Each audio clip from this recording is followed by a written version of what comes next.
Hi and welcome to Game Changers here on RTV, and a wonderful opportunity to meet perhaps one of Sri Lanka's proudest race car drivers on the world circuit. And he sat very comfortably. We managed to locate him and quietly drag him away here to the Colombo Court Hotel.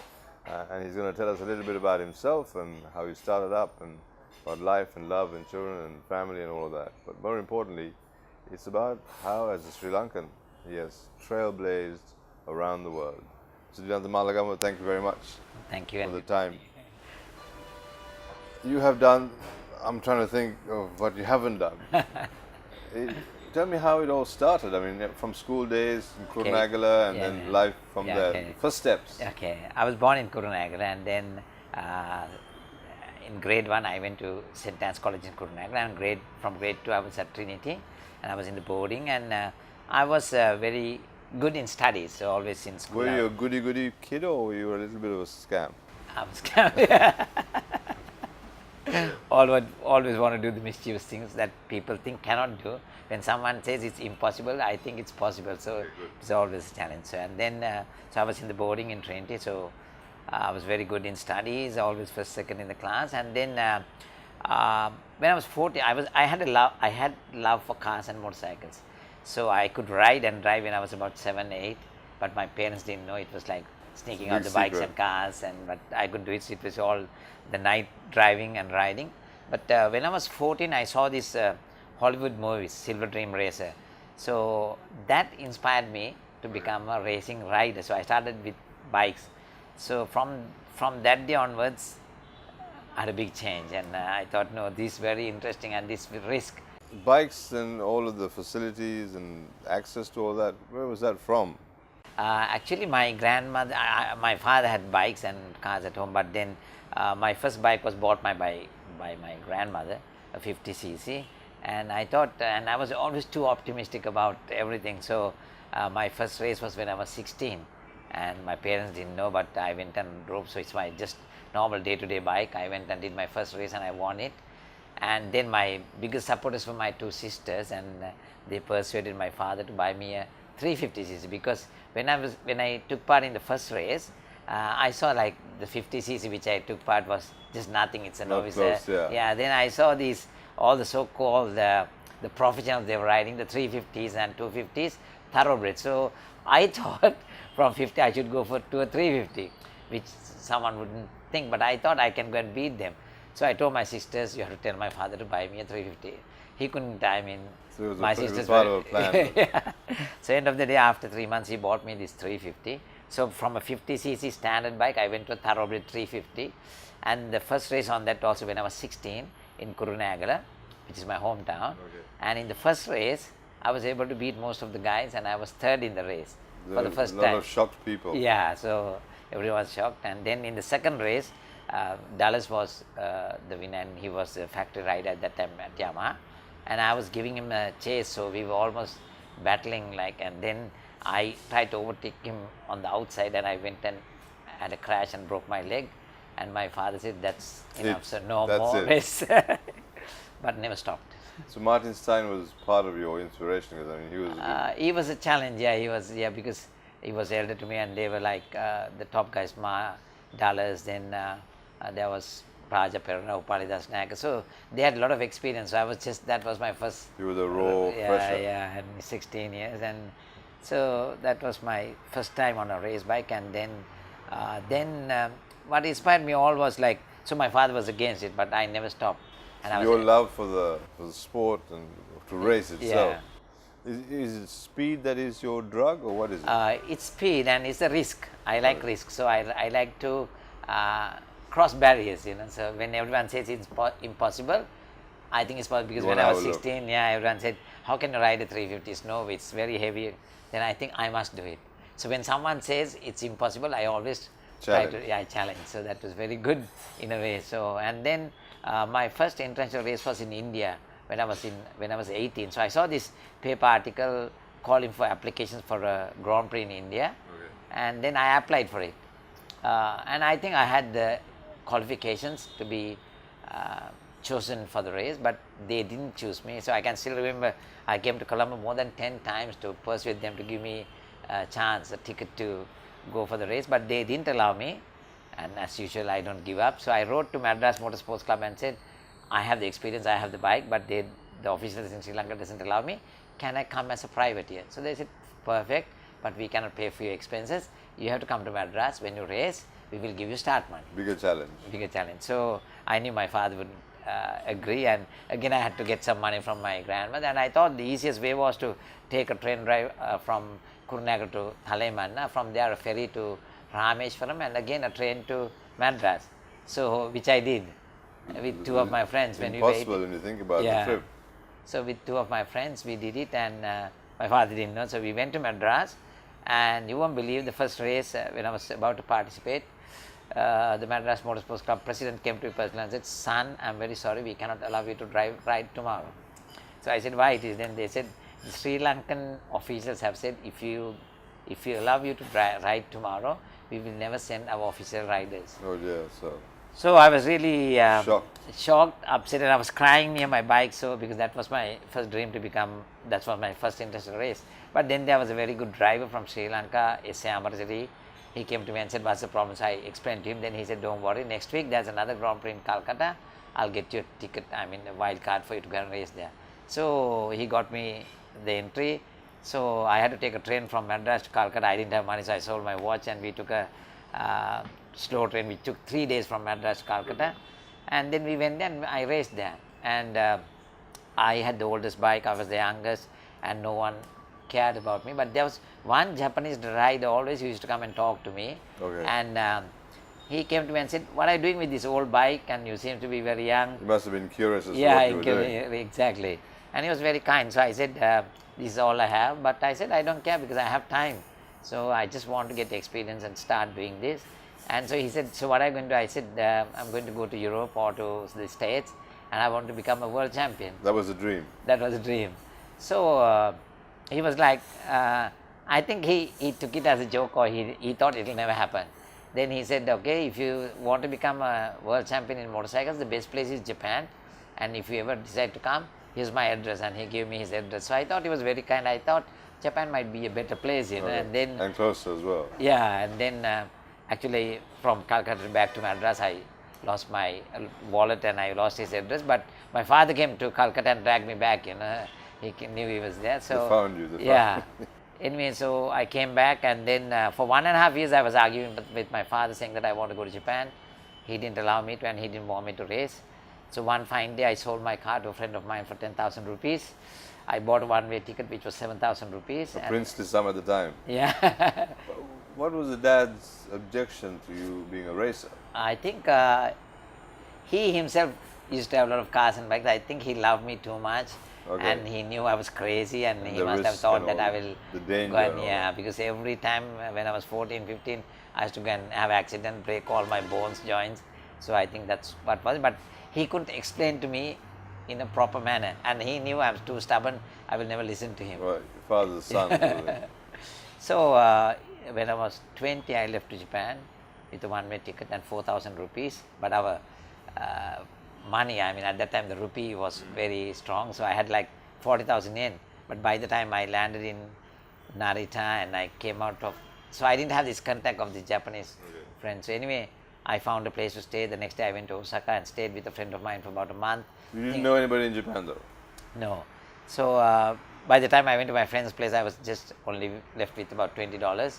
And I worked for him for about, I said I don't want any salaries, nothing. I was good on bikes and cars, working on them. And then then we didn't get on well, so then after that I had to leave him, and then I had to live in a van for about 6 months. And I used to go to the public bath. I used to have a coin. How on earth did you manage all that? So living in a van, Yeah. managing from public baths, Yeah. washing and Yeah. whatever else. Coin laundry. Surviving. I used to have a meal a day. But the good thing is I have never felt bad. I have never felt lonely. I have never felt depressed, because I was living with a dream. So you were driven by it. Yeah, I was driven by it. So every day when I wake up, I think when I can become a champion, when I'm going to be a champion. So that was all in my mind. So I left home. So when I was at home, I have never washed a plate, never washed clothes. But it was a good, because when I went there, I had to do everything by myself, no one to support. And when I left home, I decided I will never borrow money from my father again. So it kept me going. So I did odd jobs, I did this, that, and then I went to the circuits few times to meet this Matsumoto Kemme. But unfortunately, it's not easy because you have to get a paddock pass and all that. So no one knew I was, so I couldn't get a paddock pass. I sent him messages through the security. He never called me. We never met. And then after 2 years, I bought my first bike. I saved enough to buy my first bike. And then I started racing bikes for about 3 years. And then I started racing cars. And then, so when I went for the first race, I can still remember. So everyone was very inquisitive because I was only Asian. Non-Japanese Asian. So I was going to compete. So they thought that someone had said that he's a champion in Sri Lanka and all that. So they thought it's going to be a challenge. But you won't believe I was the last. I couldn't compete with them. I was too slow. So when not enough experience. no way, nothing. Yeah, and they are. I mean, in Sri Lanka I could beat anyone, but they were a different professional. Yeah. So and then so they came to me and said, "Where are you from?" So I said, "From Sri Lanka." And then they insulted Sri Lanka at the time. They said, Sri Lanka, there are elephants, so you should go and ride elephants, not bikes. He said bikes is a total different thing. So I thought that day, you all insulted my country. Someday you are going to respect it. So from that day onwards, I'll get back. Yeah. So from that day onwards, I had a big Sri Lankan flag on the bike, and then we started winning. Then in 1989, I switched to cars because bikes were too dangerous, and I had to. Sometimes when I have a crash, I have to be in the hospital for a few months. Then I started my own business. So thinking all that, I moved to cars in 1989, and things went on. So I won the first. I was the first non-Japanese Asian to win a championship in 1994. And then 1997, I became the first non-Japanese Asian to go to the highest level of motorsports, which was Formula 3000, which is closest to Formula 1. So the Prime Minister of Japan felicitated me at the time, and then NHK wanted to do my documentary. They heard the story, so I said okay. And then they were with me for 3 months, and the last shooting was at Fuji circuit. So they said, Dilantha, it's only 5 minutes to go, and we will take another only 3-4 minutes from you, and that's the end of the documentary. Thank you very much. And this is rolling, and Matsumoto Kemme, whom I met 14 years ago, the Japanese original suggestion. Yeah, he walked in, and then NHK had told him about the whole story, but it was a surprise for me. So and then he came to me, and then we hugged each other. We were both with tears. And the first thing he asked me, "How did you do this?" So honestly, I didn't know how I did it. I was just living with it. Too long a story, yeah. And then it was not planning or anything. I was just living with my dream every day. So I don't know how I did it. I was just living with it, So on that note, we are talking with Dilantha Malagamuwa, the champion racer. Wonderful to get his insight on how he started and his dream that drove him from day one. It's a massive story. We're going to come back after a short break.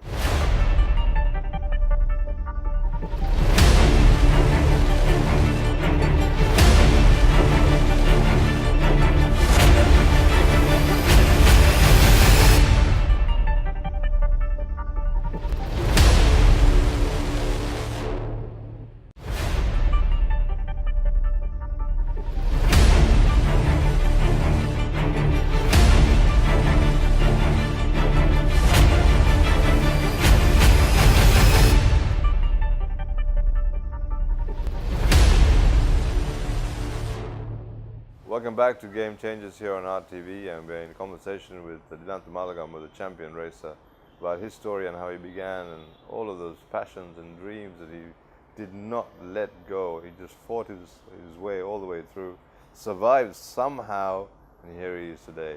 It is a grand story indeed, and wonderful for us to be able to catch up with him.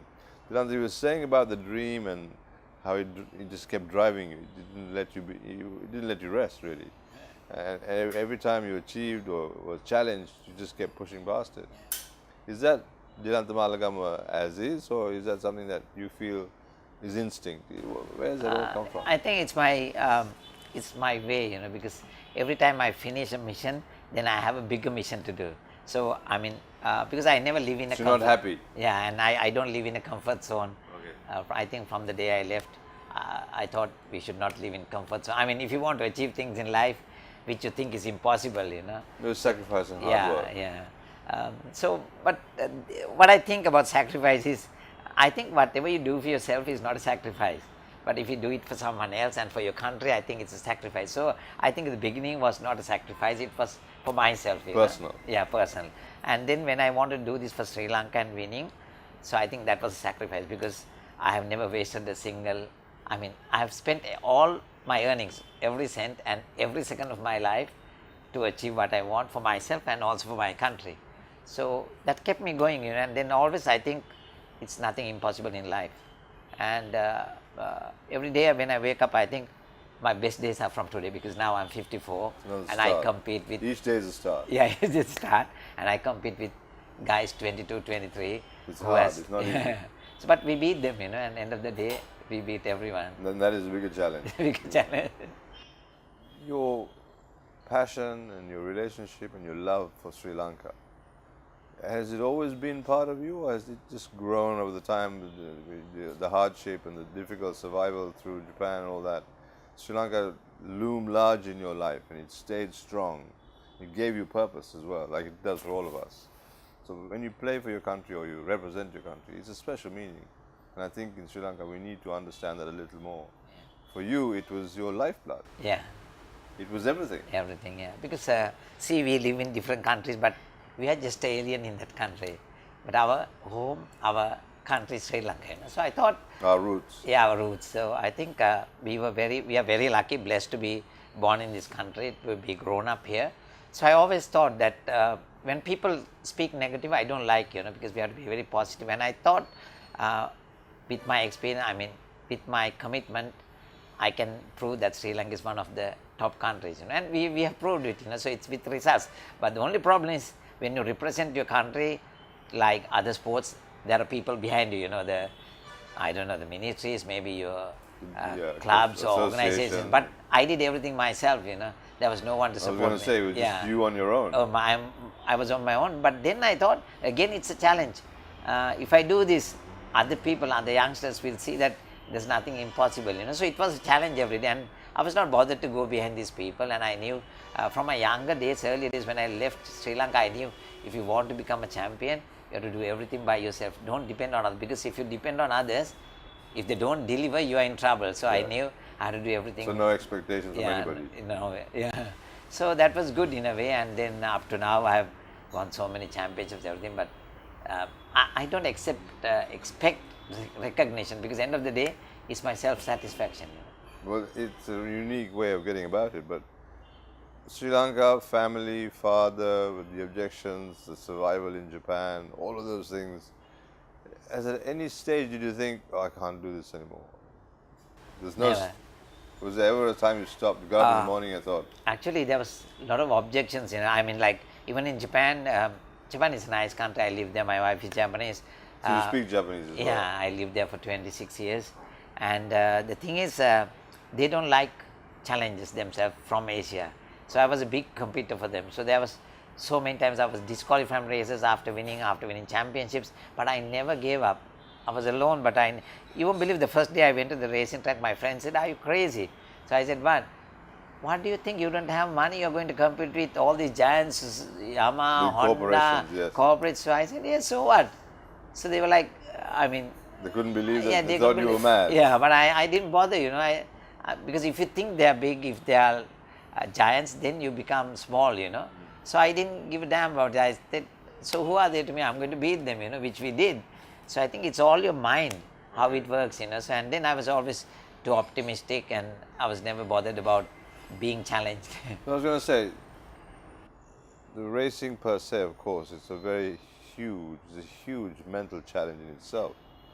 But your heart and your mind and how you balance all that, how does that work? When I went to Japan, I have great respect for every religion. But my wife's mother, she knew I was a little bit mischievous and I was too aggressive, and so she started taking me to a temple, a Buddhist temple, and I started meditating. And I did some social work, so every day I used to wake up like 4:30 in the morning. She used to take me to the stations. In the winter we used to clean the stations, and I changed a lot, I think, after I left Sri Lanka, and I think that influenced me a lot. So you began to understand yourself better? Yes, I started to understand myself better, and I started doing for others more, and so which sometimes control me, because sometimes when you're too aggressive, things doesn't work well. But I had this passion, and when I'm driving, I'm very aggressive, but I know how to calm down myself. And also because you need to have your expertise or your talent is not only enough to win races. You have to have good brains, you have to have calculations. So I was very good in that. That's why still I can win, because I think about the whole race. While driving also I can think about, because some people when they do one thing, they can't, so they can't think about another thing. So can't multitask. So I can do that. So, but I think my life changed a lot after starting meditating. So because I can take any pressure, with anything, anytime. So I'm not worried about it. I was going to say, pressure is massive. Massive, yeah. For us, because as I said, I have only 10% of what others spend for a year. But our resources are very small. But still, we beat all these guys. But they don't know that we are running only with 10%. Think, yes. But we show big, like I have to win the race before it starts, So I know how to do the... So the psychology of it. Yeah. So you show a lot. Yeah. You're very much the peacock. And then they know I always keep smiling. And I never show that even... must be annoying for them. You put them off their game as much as you can. But so sometimes you have to be like this, you have to be very positive, you have to be very humble. I think the main thing is you have to be very humble. The more you become better, you have to be more humble. So my mechanics loves me. So because you think in cars, a millimeter change can change a second.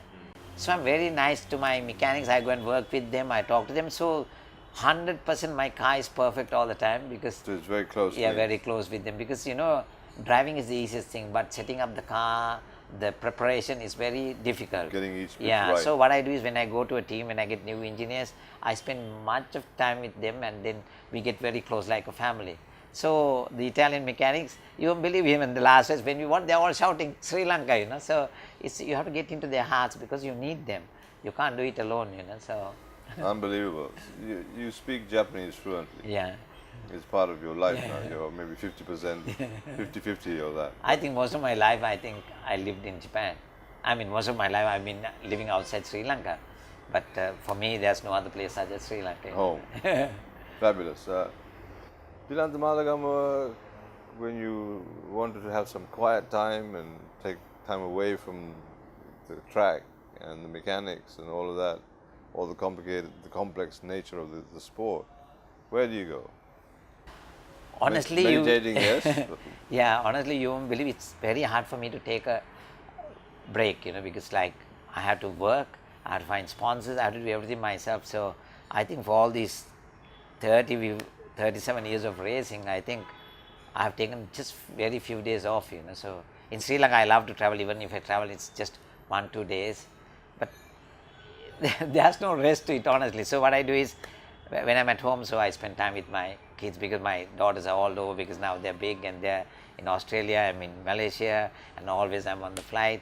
But I love myself, you won't believe. Okay. So I like staying with me all the time, talking to myself. So you're comfortable? Yeah, very comfortable. And then I listen to music, sometimes I read books, because when we go for races, I mean, like, as I told you, like for other athletes or any other cricket, or I don't know, even rugby, I don't know, there are buses to take them, there are people to take them. It's for us is we get down from the airport, either we take a taxi, or we take a train, or we take a rent-a-car. So it's always occupied, so it's hardly any time. But what we do is, now I have a crew traveling with me, so in the nights, what we do is we don't stay in hotels, we rent a house or a villa, and we cook, and we're always together, and then we sing in the night. It's a good base. Yeah. So that's important. Yeah, so I listen to music, and but I'm okay. You're surviving. Yeah, I'm surviving. But you're surviving a lot better though now. Yeah, the thing is, because the passion because racing is my life, I'm here today because of my racing. People respect me, people do everything because of racing. The name Dilantha Malagamuwa and Dilango is now part of Sri Lankan culture, in sports culture. But more importantly, it's something that you have personally built up. So the satisfaction of doing that is massive. And people now know you for everything that you have done, and I'm very proud of the fact that you are proud of Sri Lanka, and you champion the cause and you carry the flag. Because there's not many Sri Lankans who do that. We tend to blend in once we travel to other countries, because you have not blended in. You stayed very firmly Sri Lankan. It's a personal, very passionate story.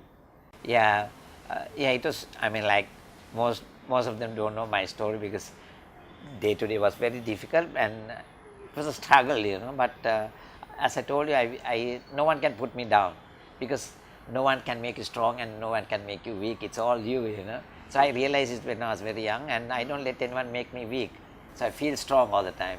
So even if you get knocked down, you stand up. You stand up again. I can, I mean, I have accidents and everyone says, but I can fix the car and go and win again. So they, around the world, they all know that I'm too positive and it's not easy to challenge me. Difficult customer. Yeah, so building that is very important, because if they know that you can become weak very soon or you can play with your mentality, it's difficult. So they know I'm very strong. So they don't try games with me. So the strength you feel has come from your origins, genetics, or is it something that you have acquired, or is it within yourself? I mean, where does that strength come from? I think it's within myself, genetics. I don't know, because my father was a politician and he was not into racing or anything. And I think we were born like that, I think. And then sometimes, you're lost in life, and many people, they spend their whole life without knowing what is the best for them. So, yeah, so in my younger days, I realized, I think that movie inspired me. So, and that gave me what I should be. So, and then I had the guts to take that challenge and run away from home. And then, because there are a lot of people who run away from home, but achieving it, I think it's another story. Because a lot of people, we have rich people around the world, Sri Lankans, but challenging and winning something is totally different from being rich, So learning and growing. Yeah. On that note, we're going to take a break on Game Changers. We're talking with Dilantha Malagamuwa. It's been fascinating, this journey of his, and for us on Art TV, very special indeed.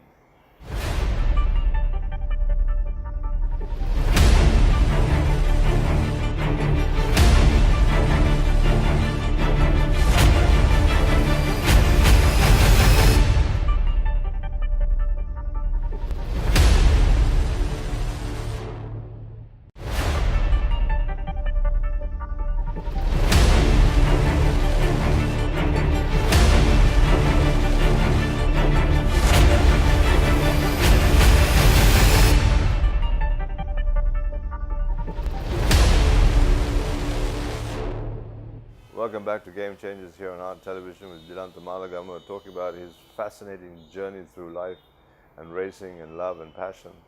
Dilantha, the business of racing is a separate entity entirely. I mean, you talk about teams and management and corporates and giants, really.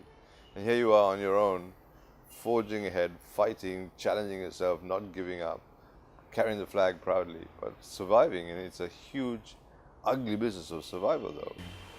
Actually, what happened was until 2009, I was driving for teams, different teams. So I used to go in as a driver, and then I used to. I realized when in 2009, I realized I still lacking something. I thought my performance should be better, but I realized it's all because I'm being controlled. When I drive for someone else, another team, some way they control me, so I cannot do whatever I want to do. So you don't have the freedom to be yourself. Freedom, yes. So I realized to get my best performance, and I still believe that no one should ever be controlled by anyone. They can manage you, they can guide you, but no one should be ever be controlled. So in 2009, I started my own racing team called Dilantha Racing, which was a big task, and I didn't have that kind of funds to do it, but we started, and then we proved we were the best in Asia. So we beat everyone in Asia. Impossible odds. Yeah, and like I said, it's all because I told my team, we don't have funds, we don't have the resources like other teams, but we have one thing that more than anyone has is our commitment. So I said, let's depend on our commitment, because we cannot compete with them with financing and resources, So that commitment, so commitment and passion to drive. Passion was stronger than the financing and their resources, and we could beat. And then we became one of the best teams in Asia, and that's why worldwide, when you say Dilantha Racing, they all say it's a very difficult task. And I'm the engineer, I'm the manager, I'm the owner, I'm the driver. So I had to do everything myself. But I could do it, So it's, like I said, it's not rocket science, So, but I could do it. So then we had a very good relationship with Lamborghini. And a lot of experience as well now. Yeah. You've been on the circuit for a while, Yeah. and you learned all the tricks of the trade. Yeah. So You put it all together. Yeah, and then I mean, like all the giants in around the world, all the teams, the owners, they know me, all the manufacturers know me, the organizers, FIA, so they have great respect. Because end of the day, you have to realize if you want respect, you have to have good results. You cannot just go and talk and say I did this, that, but end of the day, they will all look into your results. So I knew this, so we had good results. We won championships, we have Asian records, and very soon we'll be in Guinness Books of Records. Wow. Yeah, so people respect us now, and especially with Lamborghini, I started driving for them in 2010, and at that time no one was interested in Lamborghini, so they offered me to drive for them, and the same year we won the championship for them. What was the thought to go to Lamborghini? Actually, before going to Lamborghini, I was with Porsche and with Aston Martin, and then in Macau, the world's most difficult race is in Macau. When I was racing there, they came to me and said, would you mind next year driving a Lamborghini? And Lamborghini was not doing well at that time, and their reputation was not so good in racing. But I said okay. So I thought, I like challenges, and then it's true, because when people say Lamborghini, there's a sort of magic that comes into your head. Yeah. So and then what happened was, so in 2010 they gave me a car, and then the same year we won the championship. Goodness. So then our relationship became very strong, and from that day onwards we have won many races, and then now I'm with Lamborghini, and they treat me as their works driver, and they treat me as family, and to be with a giant like them, and it's not easy, to get that respect. Imagine. Yeah. So now we have a very good relationship, and we have we win everything for them, and they support us well, and it's amazing, because someone in Asia, you won't never get that chance, So the risk I took at that time in 2010, the challenge, was a good step, So sometimes risk help you in life. Sometimes it does, sometimes it doesn't. But your risk with Lamborghini and the thought to try and work with them, and now your family, you're winning with them. How strong is that bond with Lamborghini? How strong? I think it's very strong. I don't think they respect any other driver in the world, and they like me. Plus, they like the Sri Lankans, because like when we race overseas, like in Italy this time, the full circuit was full with Sri Lankans with Sri Lankan flags. Fabulous. And that must be very special. Yeah. Just see out of the car and sit down and see the sea of lion flags. And then Lamborghini itself, they love that. They say, Dilantha, so how many Sri Lankans are coming for the next race? So they think that it's Sri Lankans coming they think that we charter planes and bring them, but it's the Sri Lankans. Sri Lankans are very patriotic, so true. They all come, and then we win in Italy. So for them, it's a very proud moment. I think we are as passionate, if nothing more passionate, than the Italians. About their sport and their racing. It must be a wonderful feeling to see the flags of a Lamborghini. It must be a rare occasion to see another country or other people screaming and shouting the way the Italians do. Your relationship with Lamborghini has grown over the years. It's getting better and better every day. As I told you, it's very difficult, because I can always even call the head of motorsports anytime. I can call the chairman, and they're very, very kind and nice to me. And they love not only myself, they love Sri Lanka. So you opened the door for Lamborghini. So you won't believe it, on their websites, the car that is our car, the Sri Lankan car, my car is with the Sri Lankan flag. And now I drive one of their cars, but they still let me carry the Sri Lankan flag, and it's on their website, and they proudly do that. And everyone in the Lamborghini factory knows about Sri Lanka, and whenever they have a chance for holidays, they all come to Sri Lanka. Fabulous. So they have great respect. So a Lamborghini agreeing to have the Sri Lankan flag in preference to the Italian flag, for example, must be a very special. Yeah. Must be really special. Yeah, but even the last race when you won, there were so many magazines and newspapers, they wrote about Sri Lanka and about myself. And so the good thing is with them is they are very passionate, and they respect, like unfortunately in our country we do so much for our country, but still the people who should be respected is not respected. But in other countries, they don't care whether I'm Sri Lankan or where I come from, but they treat them well as long as you're talented and you deliver and you have good results. They don't care where you're from, they respect, So that's what we should have it here. True. If you're a fighter and you try, people respect you around the world. I think maybe in Sri Lanka there's a little shy of that. Maybe it's one of those things, I'm not sure. I think the normal people, what I call the humble Sri Lankans, they are 100% on that they support me. That's why I've become the most popular sportsman in Sri Lanka, because it was very difficult, because cricketers are very popular, cricketers were popular, but still the people voted me because they're very patriotic and they support you. I think they've also realized how much you do. I mean, in terms of carrying the flag and representing Sri Lanka and being an ambassador around the world. It's a huge task because you're on your own. I mean, maybe they understand the fact that the cricketers are supported by the cricket board and they have a huge process behind Paid them. to do that. And a big story, and you are just fighting on your own. Maybe that was one of the incentives. I think so, yeah. People realize, and I think I haven't seen people Sri Lankans were so patriotic, So I've traveled all around the world. I don't see anyone like that. So it's good people, If you guide them, and if they're proper people to guide them, I think we will be number one always. Well, that's definitely a possibility for you. When you discovered or when you realized that you had been voted the most prolific sportsman of the year, how did that feel for you? Being a Sri Lankan, not living here in Sri Lanka, having the people vote for you. Yeah. It's a vote, it's not a... Honestly, I didn't expect that, because it was like and you up against the cricketers, it's a whole big story. Lankan Herat, and I thought the challenge was only with the cricketers, but it changed, So that's how you should never underestimate people and underestimate any other sport, because you never know, because people's mind change and you have to have a way to get into their hearts. So it's all how you get into their hearts, they feel about it, and they will take they will do anything for you, So that's why I said you have to be very humble, and then you have to prove, and you have to have results. Then they will all be with you. So I have that strength. Good. Malagamuwa at home, family, kids, wife, the whole story. Are they comfortable with? Do they share your risk and passion, or are they a little bit? Yeah, I think as I told you before, before I left home, my two sisters were my biggest supporters. Still there, and then my family, they're wonderful. They never bother me. I'm always on the travel. They don't even let me buy anything expensive for them. They will scold me. When I go overseas, when they see, they say, Apache, why did you buy this? It's too expensive. You need money for your racing. So they have been the biggest supporters. They are really lovely. The strength behind you. Yeah. I think all of that contributes to a way of life that you have now trailblazed. Dilantha Malagamuwa, next step.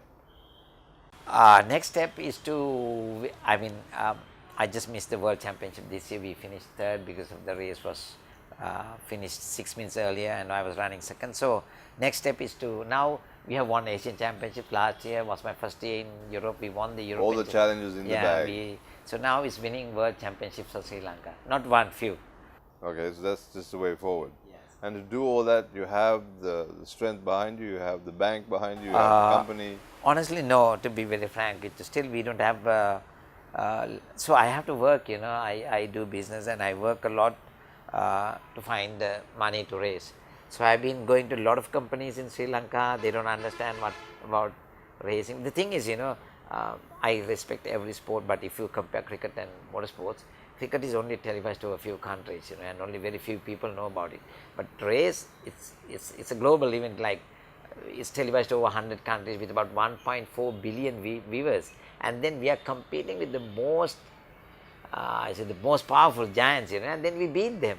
And Sri Lanka is there, and people don't, and then your sticker or your product will be on a Lamborghini and winning the world. Still, I can't find good sponsors here, So you still have to convince people.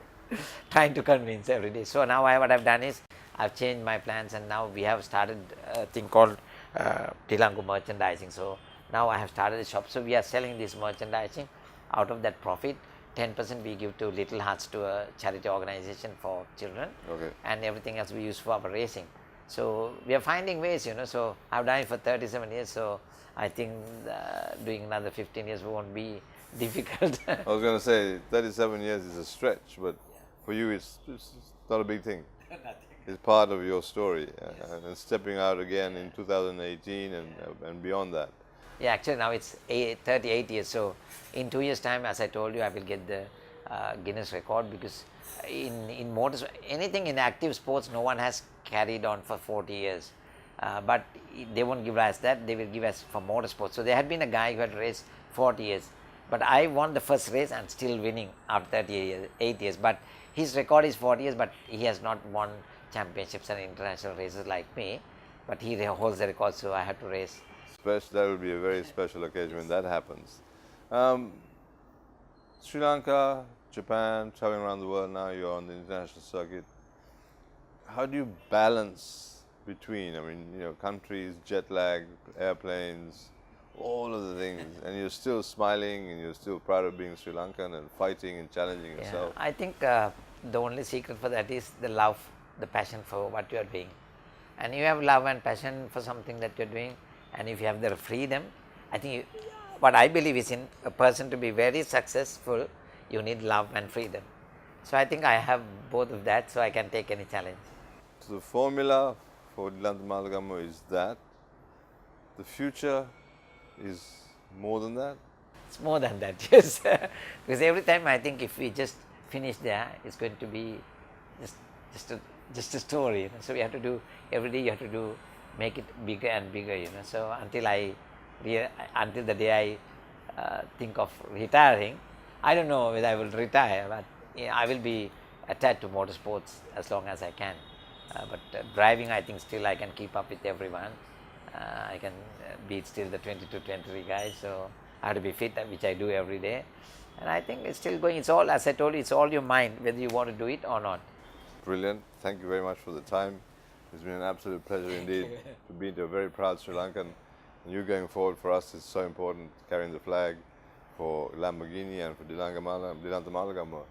He has been on RTV, an absolute joy to talk with him and understand the passion that drives him and the strength and the challenge. Like he said, it's still a challenge. It gets bigger, better, faster.